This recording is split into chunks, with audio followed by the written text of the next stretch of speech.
Advocate Shri Padmanabhan, ഇതിൽ മറ്റൊരു വിഷയം കൂടിയുണ്ട്. താൻ വിശ്വസിക്കാത്ത ഒരു മതത്തിന്റെ നിയമങ്ങളെ അനുസരിക്കേണ്ടത് ഉണ്ടോ എന്ന ചോദ്യം കൂടി ഈ വിഷയത്തിൽ ഉയരുന്നുണ്ട്. വളരെ സെൻസിറ്റീവായ ഒരു വിഷയവും ഇക്കാര്യത്തിലുണ്ട്. അപ്പോഴാണ് കോൺഗ്രസ് ഇങ്ങനെ വളരെ കൃത്യമായി മുനമ്പം രണ്ടും രണ്ടാണ് എന്ന് പറയുന്നത്. രണ്ടും ഒന്നാണ് എന്നുള്ളതല്ലേ നമ്മുടെ മുന്നിലുള്ള സമകാലീന സംഭവങ്ങളെല്ലാം ചൂണ്ടിക്കാട്ടുന്നത്? അല്ല, വർഷങ്ങളായി മുനമ്പത്ത് പ്രശ്നം നടക്കുന്നു. പ്രശ്നം തുടങ്ങിയ ശേഷം കോൺഗ്രസും കേരളം ഭരിച്ചു, കമ്മ്യൂണിസ്റ്റുകാരും കേരളം ഭരിച്ചു. ആ മുനമ്പത്തുകാർക്ക് ഇപ്പോൾ ഒരു ലോൺ എടുക്കാൻ പറ്റുമോ? അവരുടെ റവന്യൂ രേഖകൾ അധികാരങ്ങൾ പുനഃസ്ഥാപിച്ചിട്ടുണ്ടോ? അവര് നികുതി എടുക്കുന്നില്ല. അവർക്ക് ഭൂമി പണയപ്പെടുത്തി മകളുടെ വിവാഹം നടത്താൻ പറ്റുന്നില്ല. അപ്പൊ ഇതൊക്കെ വെറുതെ പറയാണ്. കേൾക്കാൻ സുഖമുള്ള വർത്താനം ഇങ്ങനെ പറഞ്ഞിട്ട് കാര്യമില്ല. പ്രശ്നം പരിഹരിക്കണ്ടേ. കേൾക്കാൻ സുഖമുള്ള, കേൾക്കുമ്പോൾ നല്ല സുഖമുള്ള വർത്താനമൊക്കെ കേൾക്കുന്നത് നാല് ഭാഗത്തും. പക്ഷേ പ്രശ്നം പരിഹരിക്കപ്പെടുന്നില്ല. ഇനി ഞാൻ വേറൊരു കണക്ക് തരാം. ഇന്ത്യയിൽ വഖഫുമായി ബന്ധപ്പെട്ട് 40,900 കേസുണ്ട്. 40,900 കേസ്. അതിൽ 9,000 ചില്ലുവാനം കേസ് മുസ്ലിം സമുദായത്തിൽപ്പെട്ട ആളുകളുമായിട്ടാണ്. 9,000 ചില്ലുവാനം കേസ്. ബാക്കി 31,000 കേസ് അമുസ്ലിങ്ങളുമായിട്ടാണ്. വഖഫ് ബോർഡിന്റെ 40,900 കേസിൽ 9,000 കേസ് കിഴിച്ചാൽ ബാക്കി 31,000 കേസ് അമുസ്ലിങ്ങളുമായിട്ടാണ് ഇവിടെ നടന്നുകൊണ്ടിരിക്കുന്നത്. ഇതൊരു വലിയ വിഷയമാണ്. അപ്പോ ഇതാണ് ഇതിനൊരു ഒരു സാഹചര്യത്തിലാണ് ഫസ്റ്റ് കേസ് കൊടുക്കേണ്ടത് വഖഫ് ബോർഡ് മുമ്പാകെ, പിന്നെ കേസ് കൊടുക്കേണ്ടത് വഖഫ് ട്രൈബ്യൂണൽ മുമ്പാകെ, പിന്നെ അത് ഫൈനൽ വന്ന് പറയുന്നത്. ഇതൊക്കെ ഈ നിയമങ്ങളൊക്കെ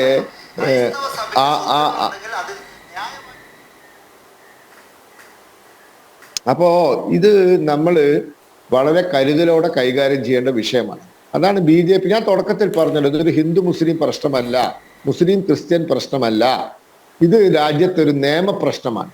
95 നിയമം മൂലം ഉണ്ടാക്കിയ ഒരു ഗുരുതരമായ പ്രശ്നം. അതൊന്ന് പരിഹരിക്കാനുള്ള ശ്രമമാണ് നടക്കുന്നത്. ആ കൂട്ടത്തിൽ വഖഫ് സ്വത്തുക്കൾ അന്യാധീനപ്പെട്ടു പോകുന്നത് അല്ലെങ്കിൽ അന്യാധീനപ്പെടുത്തി കിടക്കുന്നത് അത് പരിഹരിക്കുകയും വേണം. അപ്പൊ വഖഫും നന്നാവണം, വഖഫും മറ്റു ഉള്ളവരുമായിട്ടുള്ള ബന്ധവും നന്നാവണം. രാജ്യത്ത് സുരക്ഷിതമായ സാഹചര്യം, സമാധാനപരമായ അന്തരീക്ഷം ഉണ്ടാവും. കാസയുടെ പ്രതിനിധി ശ്രീ കെവിൻ പീറ്റർ, ഈ കോൺഗ്രസ് ഇപ്പോഴും നേരത്തെ പറഞ്ഞിരിക്കുന്ന അതേ സമീപനത്തിൽ നിന്ന് ഒരു തരത്തിലും പുറകോട്ടില്ല. മുനമ്പവും ഇതുപോലെ വഖഫും രണ്ടും രണ്ടാണ് എന്നിങ്ങനെ പറഞ്ഞുകൊണ്ട് നടക്കുകയാണ്. പക്ഷേ അവരെ നിയന്ത്രിക്കുന്ന മുസ്ലിം ലീഗിന്റെ നിലപാട് നമ്മൾ കണ്ടതാണ്. SDPIയുടെ നിലപാട് നമ്മൾ കണ്ടതാണ്. വഖഫ് സംരക്ഷണ സമിതിയുടെ നിലപാട് കണ്ടതാണ്. ഇവരെല്ലാം പറയുന്നത് ഈ വഖഫ് ഭൂമി, മുനമ്പത്തെ ഭൂമി വഖഫ് ഭൂമിയാണ്. ഇത് വഖഫിന് തന്നെ വന്നു ചേരണം. അതിനുവേണ്ടി എന്ത് നിയമ പോരാട്ടവും നടത്താൻ തയ്യാറാണ്. ഈ കോൺഗ്രസ് ആരെയാണ് പറ്റിക്കുന്നത്? കോൺഗ്രസ് മാത്രമല്ല, ഇവിടുത്തെ കമ്മ്യൂണിസ്റ്റ് പ്രസ്ഥാനങ്ങളും എല്ലാവരും ഇവിടുത്തെ പൊതുജനങ്ങളുടെ സാമാന്യ ബുദ്ധിയെ ചോദ്യം ചെയ്യുകയാണ്. കാരണം ഇവർക്ക് ഇപ്പോൾ വഖഫ് ബോർഡ് എന്ന് പറയുന്ന ആ ഒരു നിയമ പരിരക്ഷയുള്ള കൊള്ള സംഘത്തിന്റെ നിലപാടുകളെ സാധൂകരിക്കാൻ അല്ലെങ്കിൽ അവർക്ക് വേണ്ടി നിലകൊള്ളണമെന്നുണ്ടെങ്കിൽ ഇവിടുത്തെ പൊതുജനത്തിന്റെ പൊട്ടനാക്കാൻ വേണ്ടിയിട്ട് ഒരേ ഒരു കാര്യം മാത്രമേ അവരുടെ മുന്നിലുള്ളൂ. മറ്റൊരു ന്യായീകരണവും അവർക്ക് പറയാനില്ല. വേറെ എന്തിന്റെ പേരിലാണ് ഇവർ ഈ വഖഫ് ബോർഡിനെ ഈ ജനപ്രതിനിധികളായിട്ടുള്ള 18 പേർ പിന്തുണയ്ക്കുന്നത് ചോദിച്ചാൽ അവർക്ക് മറ്റൊരു ആൻസർ ഇല്ല. അതുകൊണ്ട് മാത്രമാണ് ഇവർ പറയുന്നത് വഖഫ് ബോർഡ് നിയമവും മുനമ്പം വിഷയവും തമ്മിൽ ഒരു ബന്ധവുമില്ല. ഒരു സാധാരണ ഒരു സിമ്പിൾ ചോദ്യം. പിന്നെ എന്തിന്റെ പേരിലാണ് വഖഫ് ബോർഡ് ആ ഭൂമി വഖഫ് അല്ല എങ്കിൽ പിന്നെ എന്തിന്റെ പേരിലാണ് വഖഫ് ബോർഡ് അവരുടെ റവന്യൂ അവകാശങ്ങളെ തടഞ്ഞിരിക്കുന്നത്? വഖഫ് ബോർഡിന് എന്താണ് ഇതിനകത്ത് റോൾ? അത് വഖഫ് ഭൂമി അല്ല എങ്കിൽ പിന്നെന്താണ് വഖഫ് ബോർഡിന്റെ പ്രശ്നം? അപ്പൊ അത് വഖഫ് ഭൂമി നിലവിലെ നിയമങ്ങൾ വെച്ചുകൊണ്ട് ആ മുനമ്പത്തെ ഭൂമിയുടെ മേൽ വഖഫ് അവകാശവാദം ഉന്നയിച്ചു കഴിഞ്ഞു. അപ്പോൾ ആ ഉന്നയിച്ചിരിക്കുന്ന അവകാശവാദം മാറ്റി കിട്ടണമെന്നുണ്ടെങ്കിൽ നിലവിലെ കേന്ദ്ര സർക്കാർ കൊണ്ടുവന്നിരിക്കുന്ന നിയമ ഭേദഗതിയിലൂടെ മാത്രമേ പറ്റൂ. ഇപ്പൊ നിയാസാറ ആദ്യമേ പറഞ്ഞു തുല്യനീതി, ന്യൂനപക്ഷ അവകാശം. ഈ തുല്യനീതിക്ക് വേണ്ടിയിട്ടാണ് ഇപ്പോൾ ആ നിയമം കൊണ്ടുവരുന്നത്. പിന്നെ ന്യൂനപക്ഷം എന്ന് പറയുന്നത് മുസ്ലിം സമുദായം മാത്രമല്ലല്ലോ, ഇവിടെ വേറെയും മറ്റു സമുദായങ്ങൾ ന്യൂനപക്ഷ ഗ്രൂപ്പിൽ ഉണ്ടല്ലോ. അപ്പൊ അവരുടെ അവകാശങ്ങൾ കൂടെ പാലിക്കണ്ടേ? ഇപ്പൊ ഇവിടെ വഖഫ് നിയമം ഉണ്ടാക്കിയ നിയമക്കുരുക്കുകളിൽ പെട്ടുകിടക്കുന്ന ഒരു സംഭവം മാത്രമാണ് മുനമ്പം. അത് ശാശ്വതമായി പരിഹരിക്കപ്പെടണമെന്നുണ്ടെങ്കിൽ വഖഫ് നിയമ ഭേദഗതിയിലൂടെ മാത്രമേ സാധിക്കൂ. ഇപ്പോൾ നോക്കൂ, അവരുടെ പാർട്ടി കോൺഗ്രസ് പാർട്ടി നാളെയാണ് ഇതിൽ എന്ത് നിലപാട് സ്വീകരിക്കണമെന്ന് ചർച്ച ചെയ്ത് തീരുമാനിക്കാൻ പോകുന്നു. ഇതുവരെ അവർക്ക് ആ ഒരു വിഷയത്തിൽ ഒരു നിലപാടില്ല. രാജ്യത്തെ പ്രതിപക്ഷം ശ്രീ കെവിൻ പീറ്റർ, കോൺഗ്രസിന് ഒരു നിലപാടില്ല അതിൽ നിലപാടല്ല അവർ യഥാർത്ഥത്തിൽ ചർച്ച ചെയ്യുന്നത്. നിലപാടൊക്കെ വളരെ നേരത്തെ തന്നെ എടുത്തതാണ്. ഒരു പ്രത്യേക വിഭാഗത്തിന് വേണ്ടി നിലകൊള്ളുന്നു എന്നത് കാലാകാലങ്ങളായി ഈ BJP സർക്കാർ അധികാരത്തിൽ വന്നത് മുതൽ ഏത് വിഭാഗത്തിനൊപ്പമാണ് അവർ നിലകൊള്ളുന്നത് എന്നത് വളരെ വ്യക്തമാണ്. പക്ഷേ അവർ നാളെ തീരുമാനം പറയാൻ പോകുന്നത് സഭയിൽ എന്ത് നിലപാടെടുക്കണം, പാർലമെന്റ് ലോക്സഭയിൽ ഈ വിഷയം വരുമ്പോൾ അവിടെ എന്ത് സ്ട്രാറ്റജി എടുക്കണം എന്നത് മാത്രമാണ്. അല്ലാതെ അവരുടെ പ്രഖ്യാപിത നിലപാടിൽ നിന്നും ഒരു മാറ്റവും നമ്മൾ ഇനി പ്രതീക്ഷിക്കേണ്ട.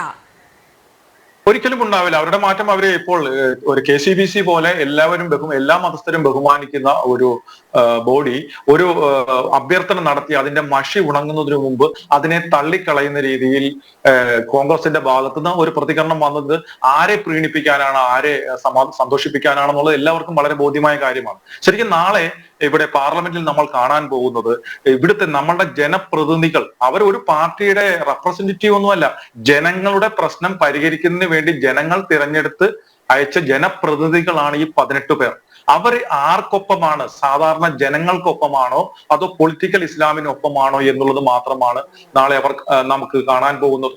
കാരണം എല്ലാവിധ ജനാധിപത്യ മര്യാദകളും പാലിച്ചുകൊണ്ടാണ് കേന്ദ്ര സർക്കാർ ഈ നിയമ ഭേദഗതി വീണ്ടും കൊണ്ടുവരുന്നത്. ആദ്യഘട്ടത്തിൽ വേണമെങ്കിൽ പാസ്സാക്കാമായിരുന്നു. പക്ഷെ JPCക്ക് വിട്ട് എല്ലാ വിഭാഗം ആളുകളുടെയും പരാതികൾ മറ്റു അഭിപ്രായങ്ങളും എല്ലാം സ്വീകരിച്ച് അതിന്റെ എല്ലാ നല്ല കാര്യങ്ങളും വീണ്ടും എടുത്തുകൊണ്ട് മാറ്റങ്ങൾ വരുത്തിയിട്ട് എല്ലാവിധ ജനാധിപത്യ മര്യാദകളും പാലിച്ചുകൊണ്ടാണ് ആ ബില്ല് കൊണ്ടുവരുന്നത്. അപ്പോൾ ഇവിടെ JPC കേൾക്കേണ്ടത് കോൺഗ്രസിന്റെയും മുസ്ലിം ലീഗിന്റെയും നിലപാട് മാത്രമല്ലല്ലോ, ആ മുസ്ലിം സമുദായത്തിലെ മറ്റുള്ളവരുടെ അഭിപ്രായങ്ങൾ സ്വീകരിച്ചിട്ടില്ലേ? ഇപ്പോൾ ഇവിടുത്തെ വഖഫ് ബോർഡിന്റെയോ അല്ലെങ്കിൽ വഖഫ് സംരക്ഷണ സമിതിയുടെയോ മുസ്ലിം ലീഗിന്റെയോ നിലപാടാണോ എറണാകുളം പുല്ലേപ്പടിയുടെ അടുത്ത് താമസിക്കുന്ന സത്താർ സേട്ടിന്റെ കൊച്ചുമകൾക്കുള്ളത്? മുസ്ലിം സമുദായത്തിൽപ്പെട്ട സത്താർ സേട്ടിന്റെ കൊച്ചുമകൾക്കുള്ളത്? അവർക്ക് പരാതിയില്ലേ വഖഫ് ബോർഡിനെ കുറിച്ചിട്ട്? അവർ ഈ ചിറ്റൂർ റോഡിൽ നിരാഹാരം ഇരുന്നില്ലേ? അപ്പം എല്ലാ മുസ്ലിം സമുദായത്തിലും ഉൾപ്പെടെ എന്തുകൊണ്ട് സമാജ്വാദി പാർട്ടി 30 വർഷമായി ജയിച്ചുകൊണ്ടിരുന്ന ഉത്തർപ്രദേശിലെ ബൈ ഇലക്ഷനിൽ അവിടെ ഹൈന്ദവനായിട്ടുള്ള BJPയുടെ സ്ഥാനാർത്ഥിയെ അവിടുത്തെ ബഹുഭൂരിപക്ഷം വരുന്ന മുസ്ലിങ്ങൾ വിജയിപ്പിച്ചു. അപ്പോൾ അവിടുത്തെ സാധാരണക്കാരായിട്ടുള്ള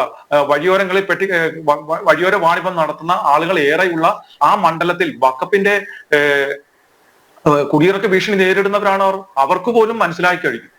അപ്പോൾ എല്ലാ വിഭാഗം ജനങ്ങളെയും തൃപ്തിപ്പെടുത്തുകൊണ്ട് എല്ലാവരുടെയും അഭിപ്രായങ്ങളും പരാതികളും എല്ലാം സ്വീകരിച്ച് ശേഷമാണ് വീണ്ടും ആ ബില്ല് കൊണ്ടുവരുന്നത്. അപ്പൊ അതിനെ പിന്തുണയ്ക്കുക എന്ന് പറയുന്നത് ജനങ്ങളോട് കാണിക്കേണ്ട സാമാന്യ മര്യാദയാണ്. ഇപ്പൊ മറ്റൊരു കൂട്ടർ കണ്ടില്ലേ, പ്രോഗ്രസ് കാർഡ് വിതരണം ചെയ്യുന്ന ദിവസം ചില കുട്ടികൾക്ക് UPയിലെയും LPയിലെയൊക്കെ കുട്ടികൾക്ക് പനി വരുന്നത് പോലെയാണ്, ഞങ്ങൾക്ക് നാളെ പാർട്ടി സമ്മേളനമുണ്ട്, അതുകൊണ്ട് ഇതിൽ ഞങ്ങൾ പോകുന്നില്ല. ഇന്ന് മറ്റൊരു സംഭവം കണ്ടില്ലേ? പക്ഷേ ആ ഒരു അപകടം അവർക്ക് മനസ്സിലായിട്ടുണ്ട്. ഈ MP-മാരെയൊക്കെ മറ്റേ പാർട്ടി കോൺഗ്രസിലേക്കുള്ള യാത്രയിൽ നിന്നും പിൻവലിപ്പിച്ചിപ്പോൾ ഈ പാർലമെന്റിൽ ഈ ബില്ല് വരുമ്പോൾ അവിടെ ഉണ്ടാകണമെന്നുള്ള നിർദ്ദേശമൊക്കെ CPM കൊടുത്തിട്ടുണ്ട്.